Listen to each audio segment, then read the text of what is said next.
Bonjour à toutes et à tous et bienvenue pour cette nouvelle vidéo des films du grenier. Et aujourd'hui nous allons aborder une certaine nostalgie d'une époque que peut-être vous avez connue, et si vous ne l'avez pas connue, alors peut-être que je vais vous faire découvrir un certain nombre de films et peut-être vous permettre de découvrir certains films qui seront intéressants à voir pour vous. Et pour m'aider sur ce petit côté nostalgique, eh bien je vais tout simplement utiliser des fiches films. Alors pour ceux qui ne savent pas ce que c'est que des fiches films, à l'époque, nous n'avions pas Internet, nous avions des magazines. Et parmi les magazines de cinéma, il y en a un qui m'a suivi dans mon adolescence, comme également dans mon âge adulte, jusqu'à sa disparition.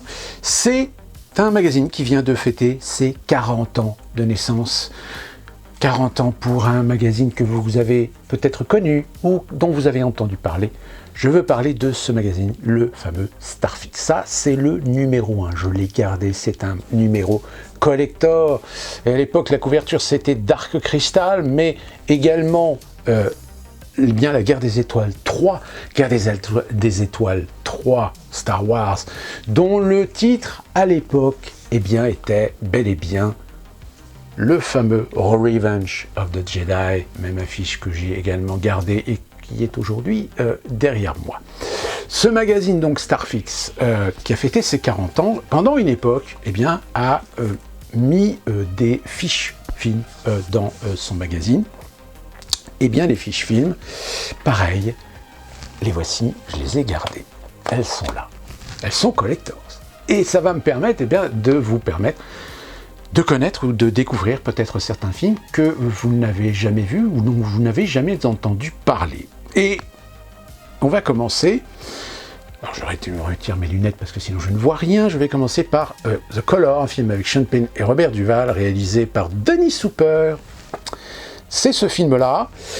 À l'époque, je l'ai vu, c'est un film intéressant, mais qui en plus est très intéressant dans ce sens où il montre un petit peu ce qu'était un petit peu la difficulté des relations à l'époque entre la police et les gangs. Je vous avais ici une brinque d'enfer avec Kevin Costner, réalisé par Kevin Reynolds, le grand Kevin Reynolds. Alors ce film-là, je ne peux pas vous dire grand-chose parce que je ne l'ai pas vu. En revanche, celui-ci, bien évidemment, vous le connaissez tous, c'est Prince à New York, réalisé par John Landis avec Eddie Murphy, dont récemment nous avons pu voir une suite qui, à mon sens, était beaucoup moins bien que l'original. Également, Double détente, Arnold Schwarzenegger, Jim Belushi, réalisé par Walter Hill, le grand Walter Hill. Moi, c'est un de mes réalisateurs préférés. Pas besoin de vous raconter l'histoire, vous la connaissez parce que c'est un grand classique. Meurtre à Hollywood. Meurtre à Hollywood qui c'était dans son titre original, c'était Sunset. Sunset qui était un film réalisé par Black Edwards qui est très connu. Autre film également de l'époque qui a suscité finalement une franchise, film qui est réalisé par Mike Garris. Je vais parler de The Critters. Critters d'ailleurs qui va peut-être réapparaître très prochainement avec une série télé toujours inspirée de cette aventure, de ce concept. Un autre film, Mike Figgis avec Sting, c'est Stormy Monday. Alors Stormy Monday, il me semble que je l'ai vu à l'époque de sa sortie, mais ça m'a pas laissé un grand souvenir. Pourtant, Melanie Griffith, Tommy Lee Jones, Sting, Sean Bean, déjà à l'époque. C'est le Cosmo, promoteur américain, veut aménager le quartier portuaire de Newcastle en Écosse, mais le Key Club, une boîte de jazz dirigée par Finney, lui échappe. Cosmo tente de l'intimider en vain, etc., etc. Donc, ça ne me dit rien, peut-être que je ne l'ai pas vu. Autre film avec Michael Keaton, réalisé par Glenn Gordon Caron, c'est Retour à la vie. Retour à la vie, que je n'ai pas vu. Par contre, celui-ci, je l'ai vu. Je l'ai vu en salle à l'époque. C'est Tango et Cash, avec Kurt Russell et Sylvester Stallone, réalisé par Andrzej Konchalovsky.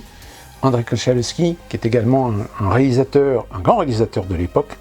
Bon, c'est un film peut-être aujourd'hui qui est un peu vieilli, qui est vraiment un film d'époque, vraiment spécifique dans les films d'action et qui utilisait évidemment déjà la notoriété, la notoriété de ces deux acteurs dans les années 80, même si ce film-là, je crois, date de 89, oui, c'est bien les années 80.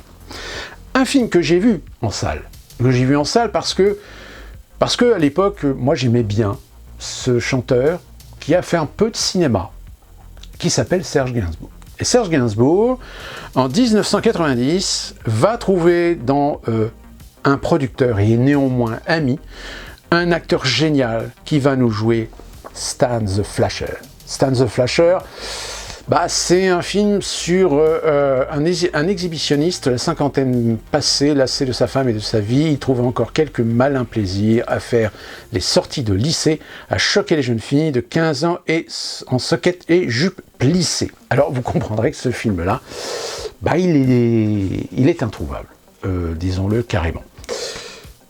Appartement Zéro, film réalisé par Martin Donovan avec Colin Firth, déjà à l'époque, Colin Firth.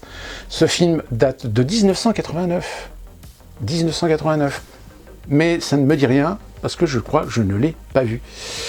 Autre film, Alexandre encore et toujours. Ça, c'est un film réalisé par Youssef Chahine. Youssef Chahine qui nous a quittés il y a quelques temps maintenant. Youssef Chahine, c'était un cinéma évidemment plutôt du Maghreb, mais si vous voulez vraiment vous faire une sorte d'initiation au cinéma fait par un réalisateur, je ne me souviens plus d'ailleurs s'il était algérien ou marocain, à la limite, si vous trouvez ce film-là, ça sera certainement pour vous une bonne occasion de faire une découverte. Voyageurs sans permis. Alors ce film-là, je m'en souviens, je l'ai vu en salle avec Whoopi Goldberg et Jim Belushi. C'est une petite comédie, Homer n'est pas une foudre d'intelligence, juste un brave type dans la trentaine, quelque peu retardé après avoir reçu une pleine tête une balle de baseball dans sa jeunesse. Il quitte l'Oregon afin de rendre visite à son père mourant et pour rencontrer ses parents qu'il n'a pas revus depuis 20 ans, faisant du stop sur une autoroute, et il se fait rapidement agresser, dépouillé jusqu'à son dernier sens. Épuisé, il se traîne jusqu'à la ville la plus proche et s'endort à l'arrière de la vieille voiture Lincoln rafistolée. Il est tiré de son sommeil par une mort impressionnante à l'allure débraillée. Voilà, donc ça c'est ce film-là que j'avais vu à l'époque lorsqu'il est sorti en salle. Encore une réalisation d'Andrzej Konchalovsky. Quand je vous dis qu'Andrzej Konchalovsky, c'est le genre de réalisateur qu'il faut voir, parce que c'est un cinéma qui est touchant et un réalisateur qui a toujours vraiment misé sur des personnages et surtout sur l'interprétation des personnages. La Voce della Luna, réalisé par le grand Federico Fellini. Je veux parler évidemment d'un cinéma italien qui a bel et bien disparu de nos jours. Il est évident que si vous êtes vraiment un passionné de cinéma, vous devez au moins connaître le cinéma de ce réalisateur italien. Ron Underwood réalise un autre film dans le genre un petit peu, comment on va dire, fantastique de série B. C'est Très mort, qui nous permet de revoir, parce que c'est un film de 89, de revoir un jeune Kevin Bacon dans ce film fantastique.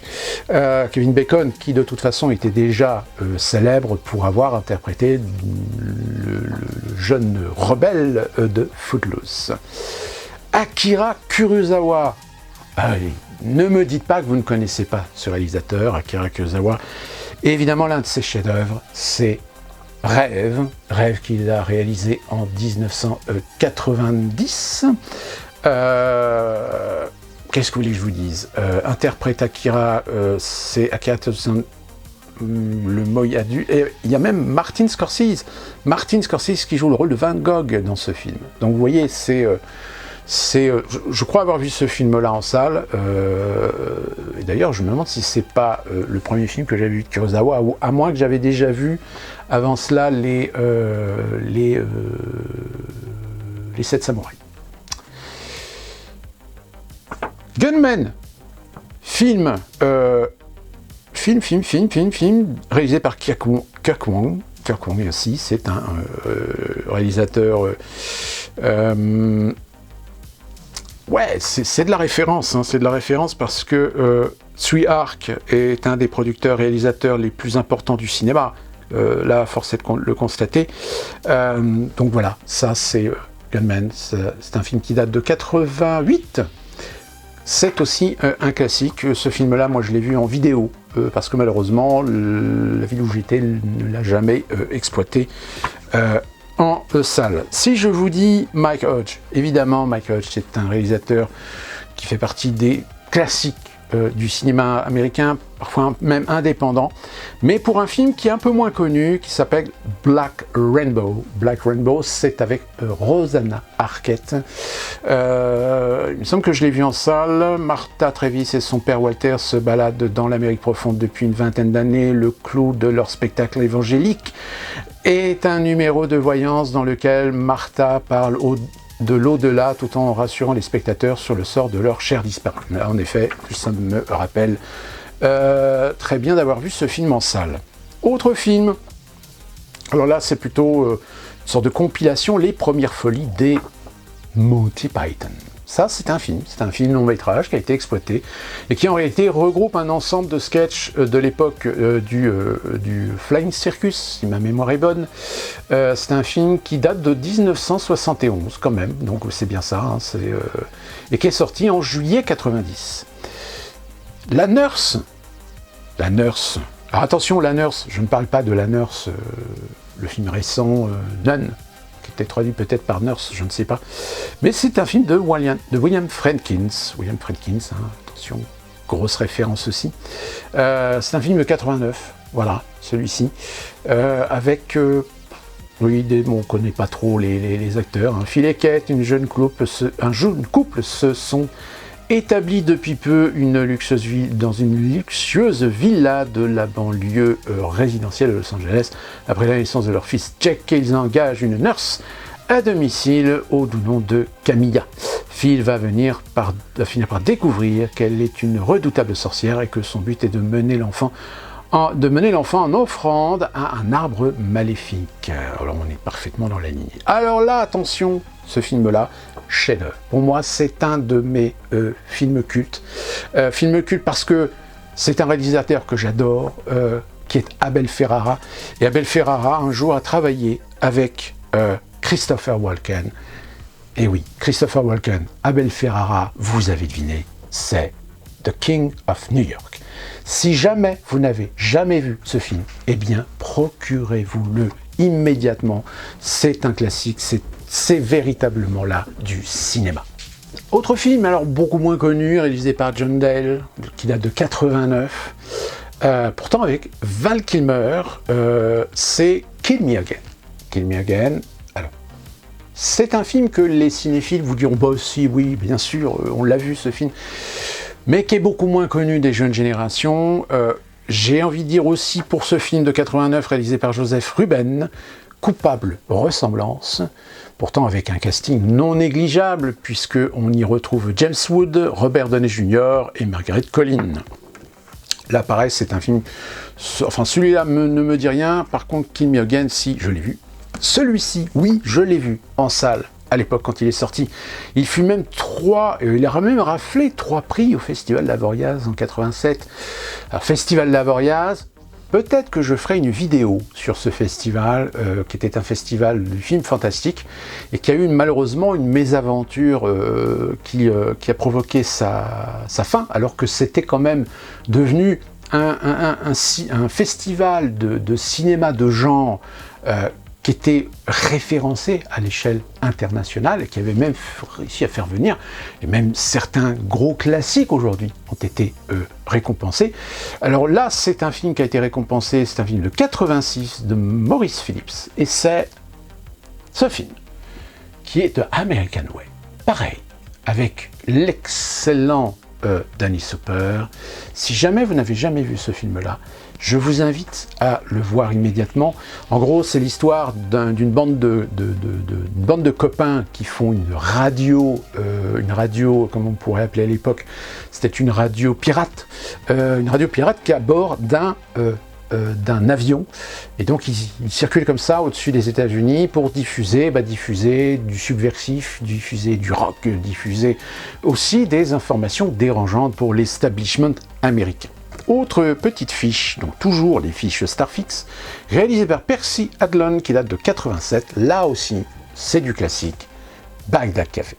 Pareil, si jamais vous n'avez jamais vu ce film, eh bien, procurez-vous-le, parce que c'est véritablement un film qui est un film touchant, parce que le film repose essentiellement sur des personnages, et des personnages qui sont magistralement interprétés. Autre film, petite comédie, Biloxi Blues, c'est un film avec Matthew Broderick. Alors c'est un film de sa filmographie qui est peut-être un peu moins connu, qui est un film qui date de 87, et pourtant réalisé par Mike Nichols. Et oui, comme quoi il y a des grands réalisateurs qui ont fait des films et qui malheureusement, des fois, on ne se souvient pas du tout de toute leur filmographie, parce que les films de ces réalisateurs, parfois, c'est assez irrégulier. Alors, il y a des bons films, il y a des moyens films, il y a des mauvais films aussi, et on les connaît moins bien. Alors là, par contre, évidemment, est-ce que j'ai besoin de vous dire? Donc, voilà, je passe. Autre film également, classique, La Mouche, Cronenberg. Si vous ne l'avez pas vu, il faut absolument le voir. Là encore, autre fiche. Film connu, L'Arme Fatale, le premier, qui date de 86. Ça ne nous rajeunit pas. Un autre classique, parmi ces fiches, film réalisé par Richard Christian. Ça aussi, c'est du classique. Un poisson nommé Vanda. Et c'est peut-être, je dirais, le meilleur film en collaboration avec des gens issus du Monty Python, John Cleese, Michael Palin. C'est une référence de ces films, de ces comédies anglaises qui ont su jouer énormément justement surtout le rôle de Kevin Kline, qui est superbe, qui est magnifique. Donc pareil, c'est du classique, à voir absolument. Là, je pense que on va tous être d'accord, si vous êtes cinéphile, ça aussi, vous l'avez vu. Piège de cristal, Die Hard 1. D'ailleurs, cette tour-là, je l'ai vue, puisque cette tour-là, c'est la tour Nakatomi dans le film, mais en réalité, c'est la tour toujours de la 20th Century Fox qui se trouve à Culver City, Culver City, près de Culver City, et qui se trouve près des studios de la 20th Century Fox. Autre classique également, là, on est sur de l'intouchable, je dirais, film de Peter Weir, grand classique avec l'excellent et regretté Robin Williams. Film de Ridley Scott, un peu moins connu, Black Rain, pareil, ça c'est un indispensable, avec un excellent Michael Douglas, accompagné de l'excellent, je ne me souviens plus de son, Andy Garcia, jeune Andy Garcia, évidemment. Là aussi, c'est visuel, la photo est magnifique, et surtout le film met en exposition, je dirais, quelque chose qui a toujours été un peu caché dans le cinéma, mais dont là, ça se révèle véritablement. C'est une sorte d'animosité qu'il y a entre deux cultures qui sont très clairement, diamétralement différentes. Autre classique, là on est sur du James Cameron, 1989. On n'insiste pas. Autre film qui est également un classique, réalisé par Adrian Lyne, qui est multiples fois rediffusé à la télévision américaine d'ailleurs, Liaison fatale, qui rentrait un petit peu dans la lignée de ces films, un peu sulfureux, dans les relations hommes-femmes, etc. Un Star Trek, c'est le Star Trek réalisé par Leonard Nimoy, Retour sur Terre, qui, si je me souviens bien, c'était peut-être le dernier film d'ailleurs de la série Star Trek, ou à moins qu'il y en ait eu un autre, je ne sais plus exactement. La chef-d'œuvre également, comme quoi à l'époque, Starfix, c'était vraiment à la fois des petits films, mais aussi des films, des grands classiques, des films européens. Wim Wenders, Les ailes du désir. Là, c'est pareil. Ce film-là, si vous ne l'avez jamais vu, vous avez peut-être vu le remake américain avec Nicolas Cage, mais là, ça c'est l'original. Même s'il y a eu une suite qui a été faite, alors c'est ça qui est assez cocasse et qui est assez intéressant, c'est que Les ailes du désir ont été faits à l'époque où il y avait encore les deux Allemagnes. Le film a été fait dans l'Allemagne de l'Ouest, et sa suite, dont le titre m'échappe, a été réalisée une fois l'effondrement soviétique et une fois la réunification de l'Allemagne. Autre film classique, Robocop, Paul Verhoeven. Pas besoin de continuer. Là aussi, Ridley Scott, un film beaucoup moins connu de Ridley Scott, qui est Traqué. Traqué, dont le titre original est Someone to Watch Over Me. Pareil, film d'ambiance, thriller intéressant, mais c'est pas un des meilleurs films, ni un des films les plus connus de l'époque. Un film français de Jean Marbeuf. Alors, si vous ne connaissez pas Jean Marbeuf, tapotez avec vos petits doigts sur Wikipédia pour connaître l'individu. Film français, Grand Guignol. Grand Guignol, qui est un film que j'ai vu à l'époque quand il est sorti, et qui en réalité était une sorte de film, on va dire, référence ou hommage à un genre pourtant français, qu'on appelait le genre Grand Guignol, qui était un genre qui pouvait s'assimiler un petit peu à du fantastique, mais comme évidemment le cinéma français a toujours un petit peu de mal à apprivoiser le genre, le cinéma de genre, surtout fantastique, c'est un genre qui malheureusement n'a pas souvent trouvé sa place dans le cinéma français. Autre film, Fievel et le Nouveau Monde. Voilà, alors c'est pas du Disney, hein, c'est un film qui est réalisé par Don Bluth et produit par Steven Spielberg. Voilà, c'était une production en blind. Voilà, c'était les limites, je crois que ça devait être le premier long métrage d'animation de en blind. Là, j'ai envie de dire aussi chef-d'œuvre, peut-être moins connu parce que malheureusement cette personne nous a quittés il y a maintenant très longtemps.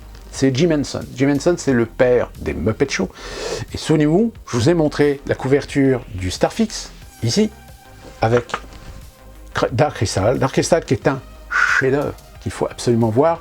Et je dirais même que la série qui a été produite, je ne sais plus si c'est Netflix ou Amazon, peu importe, est très intéressante aussi parce qu'elle garde un petit peu l'esprit. Et pourtant ce film-là, c'est un film qui est venu après, qui date de 86, c'est Labyrinthe. Labyrinthe, là aussi on est dans quelque chose de très féerique, de très imagé, de très poétique, mais c'est aussi un film qui permettait à Jim Henson d'aller encore plus loin dans la technique de la marionnette.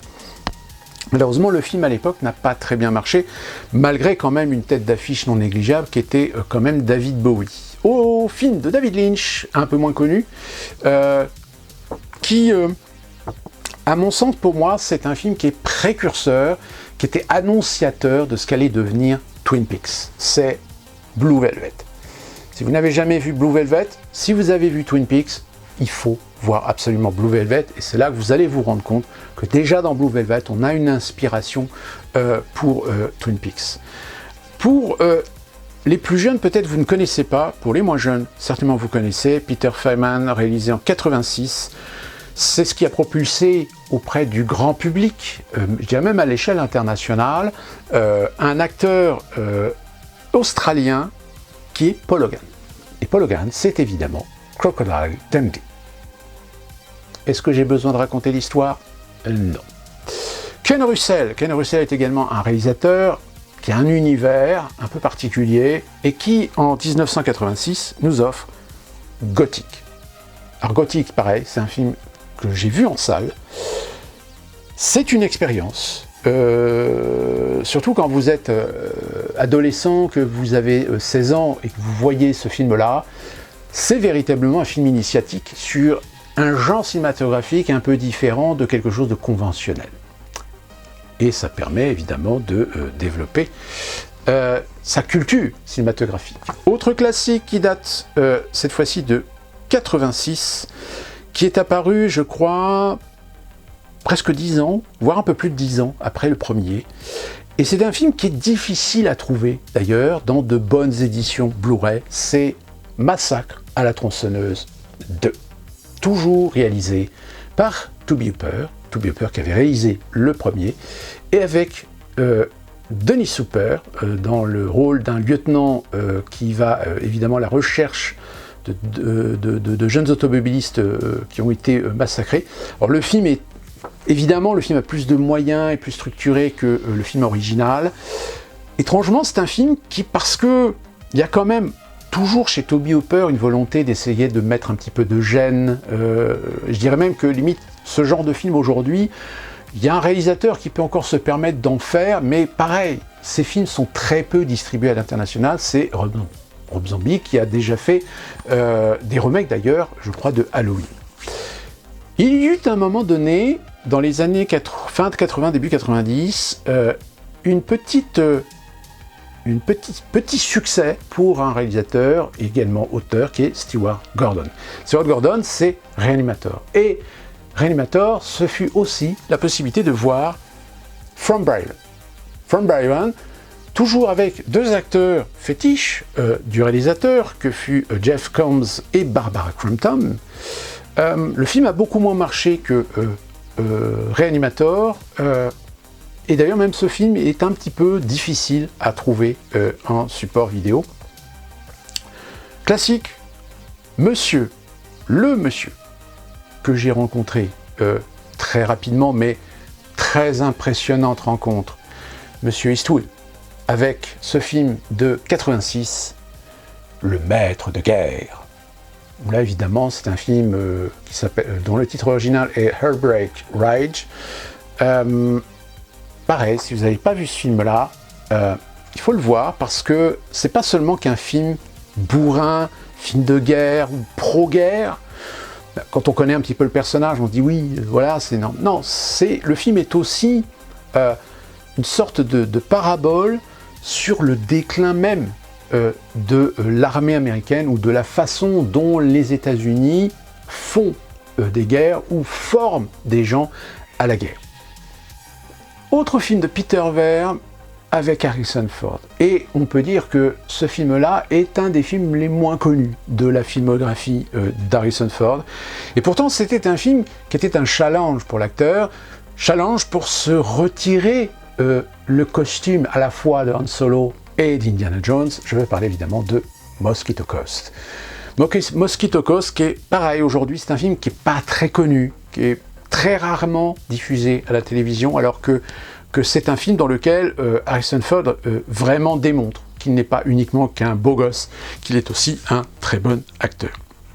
Autre film très intéressant qui date de 86, réalisé par Rhonda Haines, et qui a été un film très marquant dans le sens où c'est un film qui a mis en avant aussi une actrice un peu particulière, qui est Marlee Matlin. Marlee Matlin, qui a été la première actrice sourde et muette. C'est évidemment ce film, Les Enfants du Silence, qui a eu son petit succès à l'époque, parce que justement c'était un film phénomène, avec parmi les stars une réelle actrice sourde et muette. Je vais revenir sur le cinéma français avec un réalisateur qui mérite vraiment d'être connu des jeunes générations, de par son cinéma qui a été très prolifique, même si c'est un cinéma un peu particulier. Et pourtant, en 86, dans les années 80, c'était encore un réalisateur qui était diffusé dans les salles, et ça c'est peut-être un des derniers films qui a été véritablement diffusé dans les grands réseaux d'exploitation. C'est évidemment Jean-Pierre Mocky, le film qui regroupe à la fois Michel Serrault et Jean Poiret. Je rappelle, Michel Serrault et Jean Poiret, c'était un couple à la fois dans le spectacle, mais aussi un couple d'amis indéfectibles dans la vie. C'est évidemment le Miraculé. Pareil, si vous voulez vraiment découvrir Jean-Pierre Mocky, c'est peut-être un des films qu'il faut vous procurer pour vraiment vous habituer, vous accoutumer à son cinéma. Un autre chef-d'œuvre signé Rob Reiner qui date de 86. Est-ce que j'ai besoin de vous présenter? Non. Je pense que si vous connaissez vos classiques, on est là véritablement dans les classiques. Autre classique toujours, avec un film de Michael Ritchie, avec Eddie Murphy, pareil, vous l'avez forcément vu. Là aussi, on est véritablement dans un classique. Un film un peu moins connu, réalisé par Marshall Brickman, qui date de 86, avec John Lithgow, Christopher Collett et Cynthia Nixon, c'est Manhattan Project. Manhattan Project, j'ai envie de dire, c'est peut-être le genre de film qui se rapproche le plus de ce qu'a voulu faire par la suite J.J. Abrams avec Super 8. Manhattan Project fait partie de ces films des années 80 qui étaient un état d'esprit, qui était un style propre aux années 80 et qui a inspiré énormément J.J. Abrams dans un certain nombre de ses films. On peut dire que Manhattan Project fait partie dans cette lignée de War Games, par exemple, si vous connaissez ce film.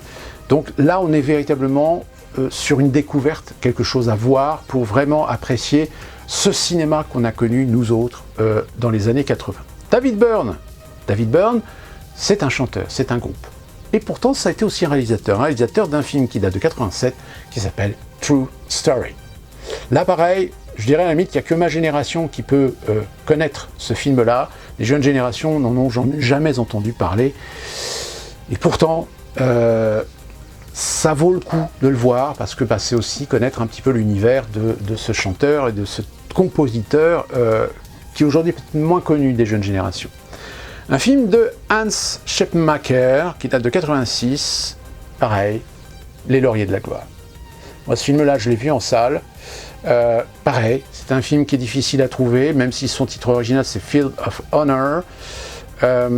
C'était l'occasion de voir aussi le talent d'un acteur qui s'appelle Everett McGill, dont le visage vous dit certainement quelque chose, vous l'avez déjà vu dans un certain nombre de films, même s'il a joué dans beaucoup de rôles secondaires. Parmi les fiches de Starfix, on a également des films de la fameuse Canon. La fameuse Canon. Canon, dont je vous ai déjà parlé, j'ai fait une vidéo d'ailleurs sur le Canon avec 3 films qui étaient à l'exemple de ce que faisait Canon. Eh bien, Over the Top, voilà, le fameux Over the Top avec Sylvester Stallone. Comme quoi, même Sylvester Stallone, qui était pourtant une star à l'époque, hein, on est en 86, acceptait de tourner pour des productions qui étaient des grosses productions, mais des productions moins grosses que celles des grosses majors américaines. Comme je vous l'ai dit, la Canon a bousculé pas mal d'acquis dans le milieu hollywoodien. Autre film qui est très intéressant, un film de Michael Mann. Pareil, Michael Mann, si vous ne connaissez pas, je vous invite à aller voir des films de Michael Mann pour vraiment voir le talent de ce réalisateur. Et qui, en 1986, nous proposait Sixième Sens. Alors attention, Sixième Sens, c'est un film qui est important parce que le personnage, ou tout du moins un des personnages principaux de ce film, vous le connaissez. Vous le connaissez obligatoirement. C'est donc un film avec William Peterson, que vous connaissez certainement parce qu'il a joué dans la fameuse série Les Experts, et un certain Brian Cox, qui va interpréter un rôle, celui du docteur Lecter. Et oui, ce film, c'est la première apparition du fameux docteur Lecter, qu'on retrouvera quelques années plus tard, sous les traits de Anthony Hopkins.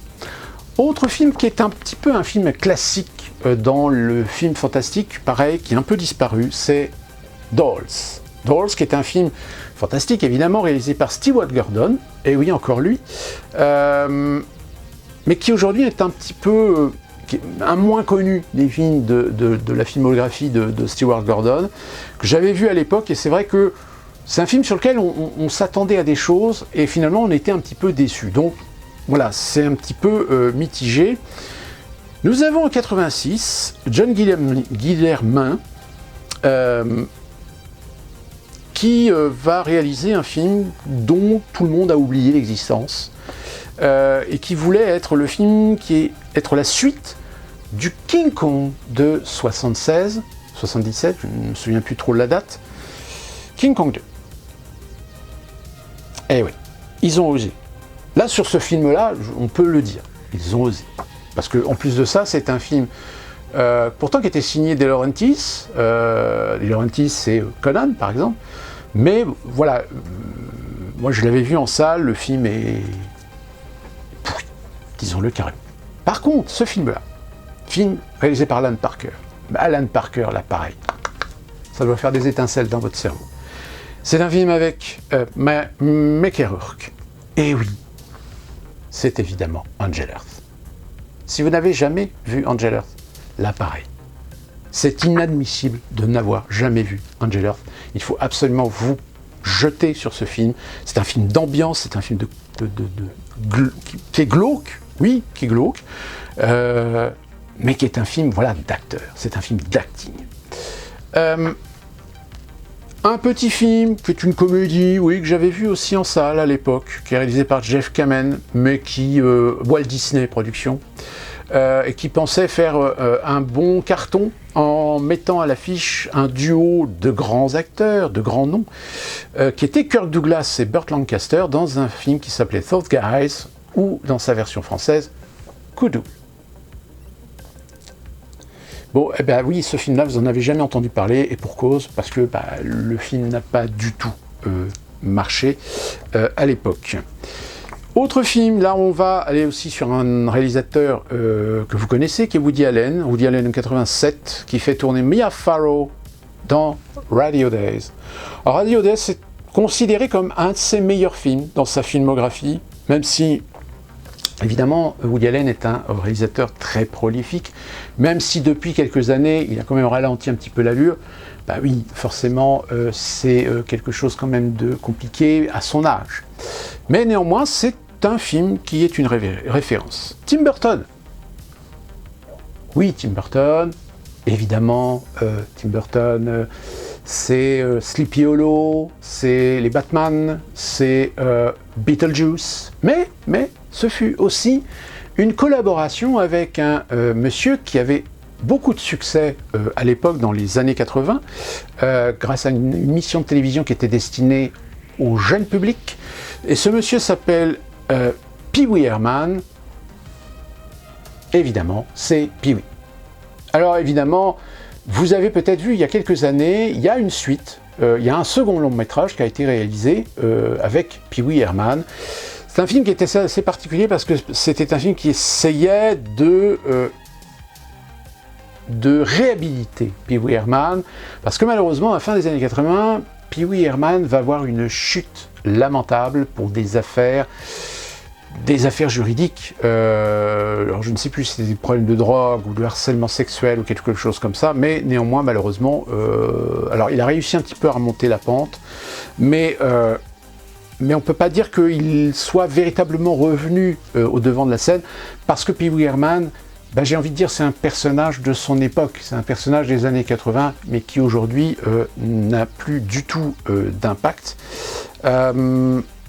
Autre film, alors là peut-être un peu moins connu, de Jonathan Demme. Jonathan Demme, pareil, c'est un réalisateur qui a une certaine notoriété, qui en 86 fait tourner Jeff Daniels et Mélanie Griffith dans Dangereuse, sous tout rapport. Alors forcément, si vous êtes de ma génération, ça c'est un film qui doit vous parler, parce que c'est un film qui est sorti en salle, qui a eu son petit succès,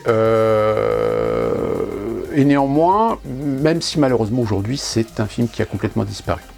En 86, c'est Gérard Kratzvik qui réalise un film qui va avoir une publicité un petit peu macabre, on va dire, puisque l'actrice qui joue dans ce film, c'est Pauline Lafont, et ce sera malheureusement son dernier film avant sa tragique disparition. Je veux parler de L'été en pente douce. Là pareil, c'est un film français d'une génération, d'une époque. On retrouve Jean-Pierre Bacry dans un rôle plutôt dramatique, ainsi que Jacques Villeray. Voilà, j'oubliais. Donc c'est pas du tout une comédie, c'est plutôt un film dramatique, ce qui permettait justement à Villeray, à cette époque, de pouvoir montrer qu'il était capable de faire aussi des films, on va dire, des films dramatiques, autre chose que ce qu'il faisait dans un registre plutôt de comédie.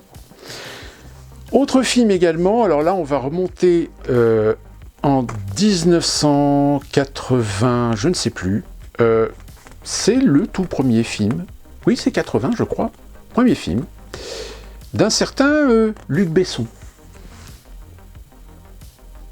Le dernier combat. Alors vous en avez certainement entendu parler. Si vous ne l'avez jamais vu, bah, je vous invite à le voir parce que c'est un film qui est quand même un film assez intéressant, film en noir et blanc, sans dialogue, qui a été à l'époque une référence parce que c'est un film que Luc Besson a fait quand même avec 3 francs 6. Même si aujourd'hui, peut-être que pour les jeunes générations, c'est un film qui peut avoir la caractéristique d'être un petit peu naze.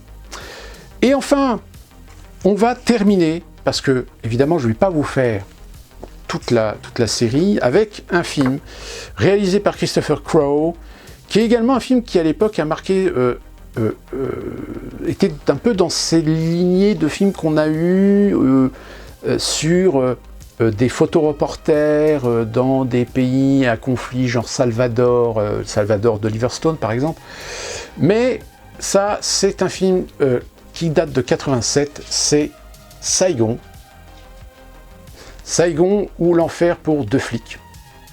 Où on retrouve William Dafoe et Gregory Hines, pareil, Gregory Hines qui dans les années 80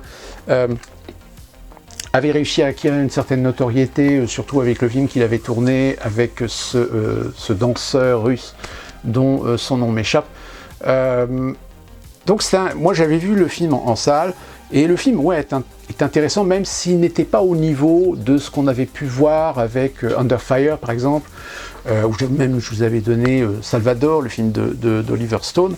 Donc voilà, c'est quelques films que moi ça m'intéresse de me souvenir, de me rappeler de ces films. Ça me donne même peut-être envie d'essayer d'en retrouver certains en Blu-ray s'il existe des éditions Blu-ray parce que c'est très compliqué.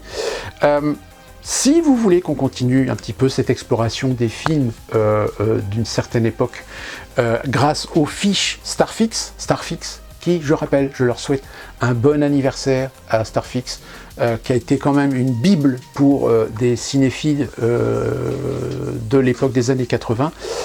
Et nous, on se retrouve très prochainement pour une prochaine vidéo pour les films du grenier. Et d'ici là, portez-vous bien.